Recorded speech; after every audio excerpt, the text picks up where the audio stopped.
Ang ingay ng aso, tahol ng tahol. Aso po yan ng kapitbahay, hindi po yan sa amin. Virgo, alamin natin yung ganap sa inyo sa September 16 hanggang September 30. 1 month reading. Ganap po sa mga Virgo sa September 16 hanggang September 30.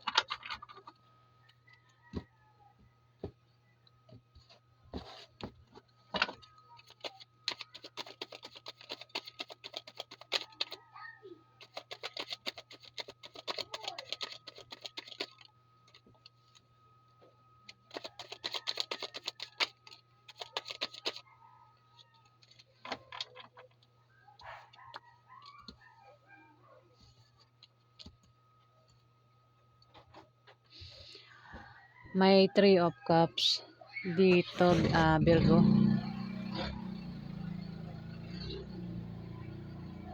Meron ka raw inaantay na paparating sa September 16 to September 30.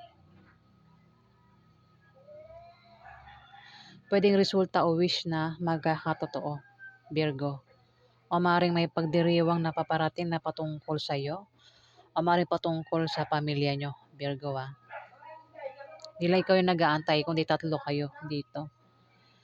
Maaari din na may gagaling sa sakit, physical man o emotional, Virgo. Kung may tao na nakit sa'yo, physical man o emotional, ayan, may paggaling. Mukhang magkakaroon nga ng inuman, celebration, ayan o. Diba? Mga beer ito hawak. Inuman ito. Magkakaroon ng inuman, kasiyahan, Virgo. Pwedeng maimbitahan ka o kung sa inyo maganap, ayan, meron kang imbitahan dito, Virgo. Mukhang magiging masaya ka dyan, ano. May, ano ba to? Four of Pentacles. Ito talaga ako nalilito sa mga ganito. Yun, lalo na yung 4 at saka 6, din ako nalilito yung 4 at saka 6. Four of Pentacles. Posibleng ikaw ay makatanggap ng regalo o may magbibigay sa inyo ng regalo, Cancer. Pwede rin ito ay alok. May mag-aalok. Pwede ikaw o ikaw yung aalokan dito. Ano ang pwedeng ialok? Pwedeng pera, trabaho, pagtayo ng business, sideline. Basta may alok dito, may offer, Cancer. Ay, Cancer, Virgo. Kakatapos ko lang kasi kay Cancer, kaya hindi makamubuon kay Cancer. Baka may kilala kayong Cancer, ayan, Virgo.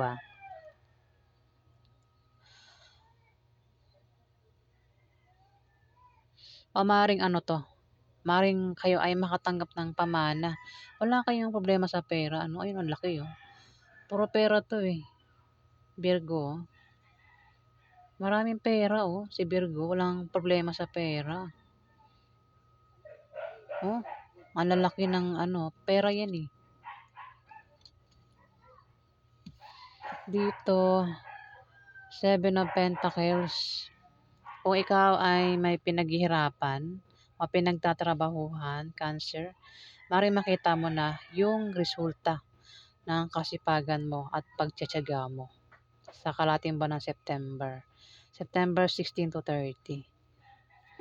O maring meron kang binubuong plano na magkakatotoo, Cancer. Ayan. Diyan mo nagtatanim siya rito. Kumbaga ito yung invest o sample ko invest o ito'y ipon mo, lalong dumadami, Virgo. Kung negosyo, lumalago yung negosyo mo. Parami ng parami yung paninda mo. Ayun, Virgo. Maaari din ang iba sa inyo may mga tanim na halaman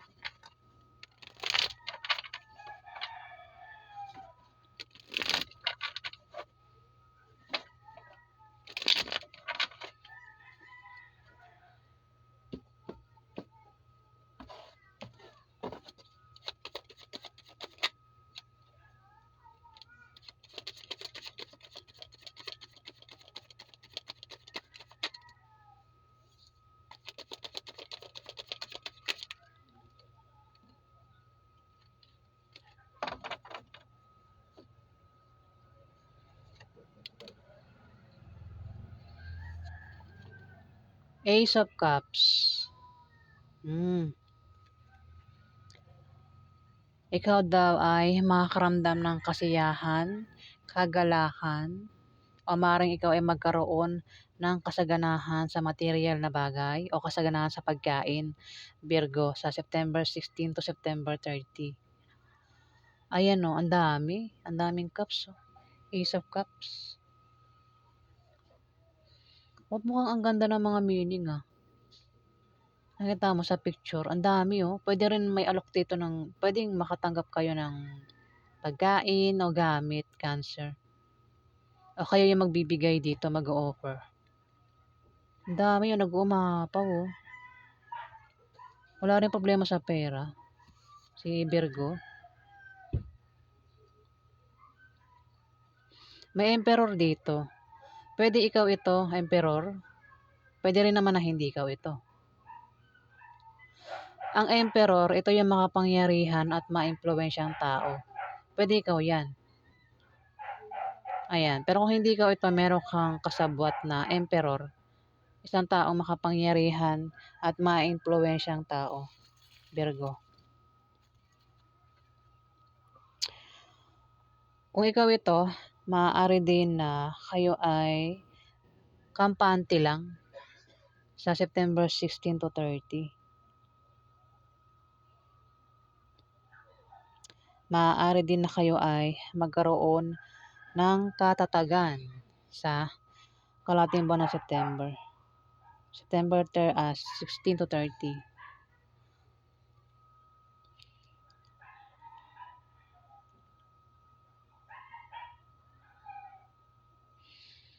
Pero kung hindi ikaw ito, meron daw yung kasabwat dito. Kilala.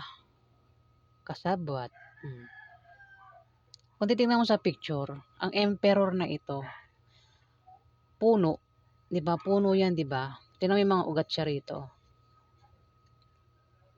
Kaya nga maimpluwensya at makapangyarihan tao eh. Ang emperor na ito eh. May edad ito. Pwede ikaw ito, Virgo. O kung hindi ikaw, meron kang kilalang ganito na emperor. Puno, siya yung puno. 'Di ba? Sa sample ko, no? Kung siya yung puno, may mga tauhan ito. Siya rin yung puno ng kaguluhan. Siya yung pasimuno, 'di ba? 'Di ba? Pag puno, siya yung pasimuno. Siya nag-umpisa lahat. Kaya nagkaroon ng gulo siya dahil sa kanya, dahil sa puno na ito. Kaya nagkaroon ng ugat-ugat dito, 'di ba? Ayan, Virgo, pwedeng ikaw nga oh, kung hindi ikaw, meron kang kilalang ganyan na emperor. May strength dito. Malakas ka, no? May mga taong mahina ang tingin sa inyo, Virgo. Pero yun yung akala nila. Hindi nila alam malakas ka. Siguro, ang iba, kasi may mga taong pag tinitingnan mo sa itsura, mukhang mahina eh. Wala sa itsura yan. May mga taong mukha lang mahina pero malakas pala. Ayan na. Kaya huwag tayong basta-basta maghuhusga nang dahil sa itsura. Maaari din naman na kayo ay maging matatag sa kalatimban ng September.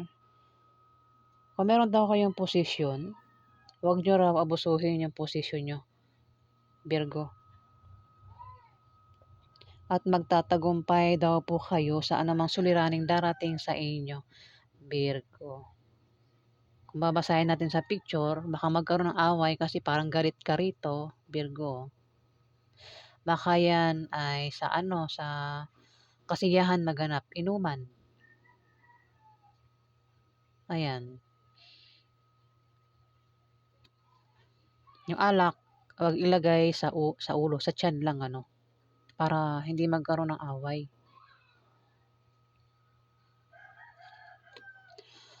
May Knight of Wands dito. May lalaki malakas ang loob, kakit-akit, hindi mapakali, mainit ang ulo. Yun ang sabi ko. Mukhang magkakaroon ng away. Kasi may mainit ang ulo dito. Pwedeng ikaw o makakasama mo yan na mainit ang ulo, no? Baka magkaroon nga ng away. Kata mo naman dito eh. Galit dito yung sa picture, sa strength. Tingnan mo yung kamao, may pagsuntok pa rito, oh, ayun, oh. May pagsugod ito, eh. Kung magkaroon ng away baka patulan mo, Virgo, kung awayin ka. Inuman, eh, sa kasiyahan magaganap.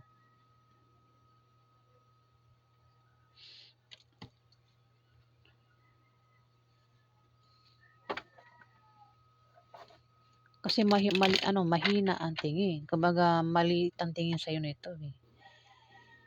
Baka buli-bulihin ka, 'no? O ikaw 'yan, Virgo. Kasi naman itong ano, may tao kasi rito nga, paulit-ulit na ako, ang mahina ang tingin niya sa isang tao. Puwedeng ikaw mahina ang tingin mo sa isang tao, o ikaw 'yan mahina ang tingin niya sa'yo. Baka magkaroon ka ng away. Puwedeng hamunin ng away kasi mahina nga yung tingin, eh.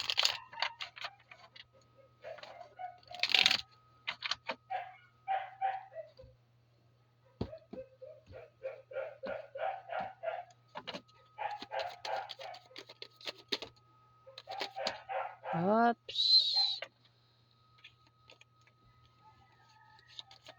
Yung siya kukunin kasi isa na lang.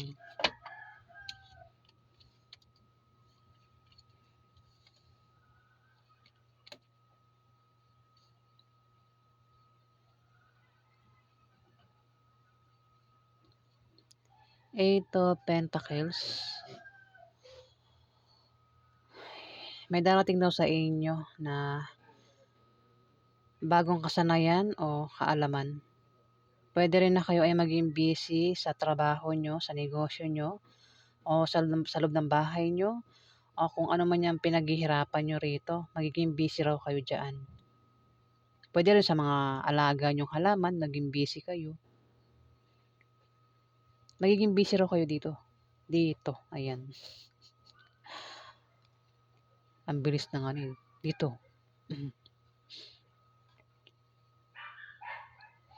Kung ano man 'tong pinaghihirapan nyo rito, Virgo, diyan daw po kayo magiging busy, sa September 16 to September 30. At magbubunga ng maganda 'yan. Makikita mo na rin yung resulta sa kalahating buwan ng September. May ano rito, may Six of Cups.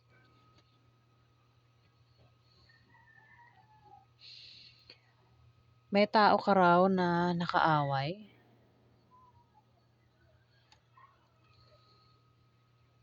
Puwede rin kasi may tao dito yung ma-miss mo. Ma-miss mo siya sa kalahating buwan ng September. Kasi puwedeng nawala na sa earth o ito'y nakaaway mo at nagkahiwalay kayo. Ngayon magkakaroon ng pagbabati sa inyo kung buhay pa 'yan, Virgo. At maaaring magkaroon ng ano, pagbibigay peace offer, puwedeng pagkain o gamit yung ibigay para magkabati na. Kung sino man 'tong nakaaway mo, Virgo, maaaring maaalala mo 'yan sa September 16 to 30 at magkakaroon ng pagbabati sa inyo. Kung buhay pa 'yan ano. At maibibigay daw, isa man sa inyong dalawa. Puwedeng pagkain o gamit. O kung ano mang ibibigay na 'yan. Puwede rin, kung babasahin mo sa ano, sa picture, puwedeng may bata rito.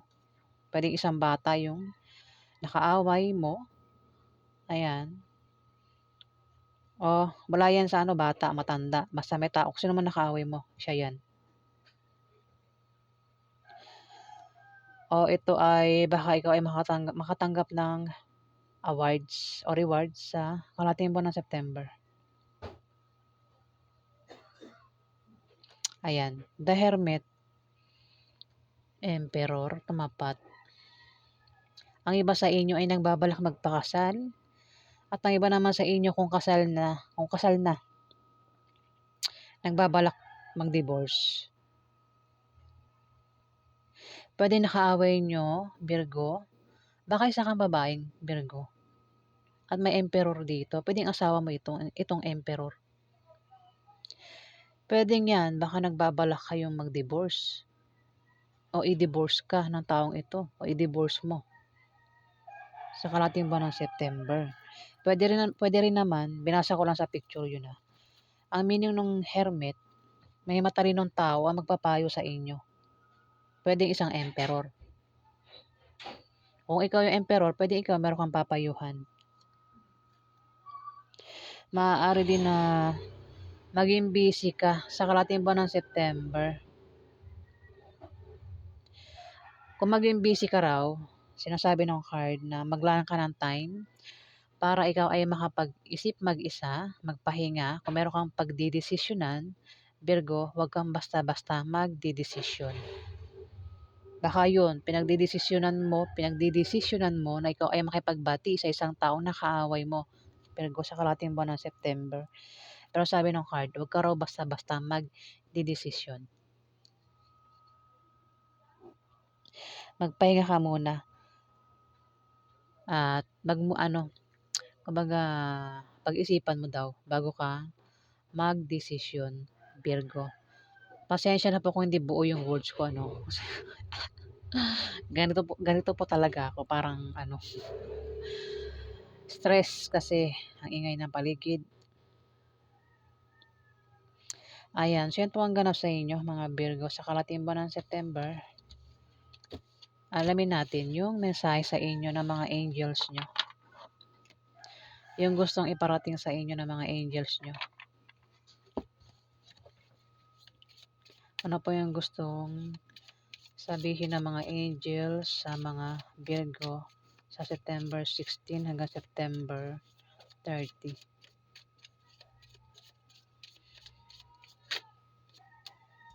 Sabi ni Archangel Aurora, Virgo, welcome new beginnings. Welcome new beginnings. Let the sun shine in your life. Let the sun shine in your life, Virgo. Yan yung message ni Archangel Aurora. Ano ba yung gustong sabihin sa inyo ng mga angels nyo sa September 16 hanggang September 30? Sabi ni Guardian Angel, Virgo, love yourself unconditionally. Love yourself unconditionally. Ask for help. Virgo, ask for help. Ayan.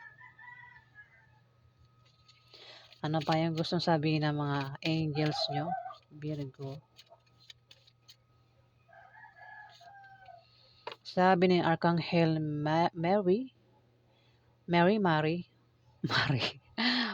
Archangel Mary. Ayan. Open your heart with compassion.